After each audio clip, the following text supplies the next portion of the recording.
GO number 29 మొత్తం ఇది కావడానికి రీజన్ మీరే అని చెప్పి అంటున్నారు బయట. భార్గవ్ భాయ్, ఇప్పుడు దానిపైన హైకోర్టులో మీరు కేసు వేసారు, సుప్రీంకోర్టులో కేసు వేసారు, 2 న్యాయస్థానాలు కూడా తీర్పు ఇచ్చినాయి.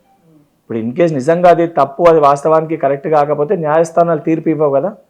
అండ్ నువ్వు వేసిన దానిపైన న్యాయస్థానం కొట్టేసినా కూడా మరికొంతమంది వ్యక్తులు బీఆర్ఎస్ పార్టీ ఉద్దేశపూర్వకంగా దీన్ని ఆపాలని చెప్పి మరికొంతమంది వ్యక్తులతో మన సుప్రీంకోర్టులో వేయించింది. సుప్రీంకోర్టు ఏం చెప్పారు? ఫైన్ వేస్తామని చెప్పారు. అన్నాక వాళ్ళు విత్డ్రా చేసుకోవాలి పిటిషన్.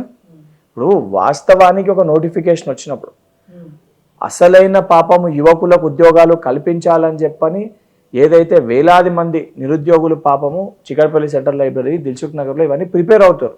ఈ నోటిఫికేషన్ కంప్లీట్ అయితే మళ్ళీ కొత్త నోటిఫికేషన్ వస్తుందని చెప్పాలి. ఒకవైపు బీఆర్ఎస్ పార్టీ నాయకులు గ్రూప్ 1 మేము వేయలేకపోయినాం, 10 ఏళ్ళు వీళ్ళు ఆపాలని చెప్పి 10 years గ్రూప్ 1ని వీళ్ళు వేయలేకపోయినరు, అంటే మా హయాంలో మేము వేయలేకపోయినాం, ఇప్పుడు వీళ్ళు వేస్తే మాకు ఎక్కడ పేరు వస్తుందని చెప్పని అడుగడుగున ప్రతి చోట కూడా ఆపే ప్రయత్నం బీఆర్ఎస్ పార్టీ నాయకులు చేస్తున్నారు. ఎగ్జామినేషన్ అయినాక నేను ముందు కూడా ఎక్స్ప్లెనేషన్ ఇచ్చిన.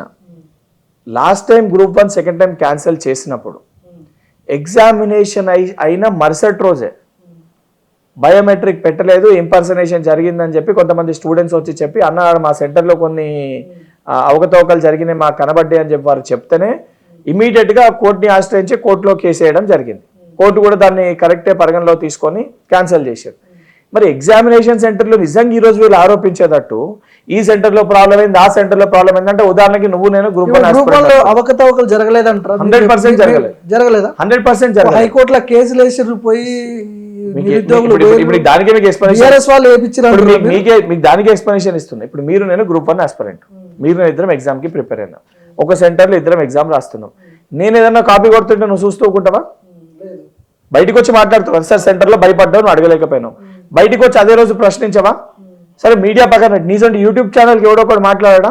ఎగ్జామినేషన్ అయిపోయినాక ఎవరన్నా కూడా ఆ సెంటర్లోకి వెళ్ళి బయటకు వచ్చి మాట్లాడినరా?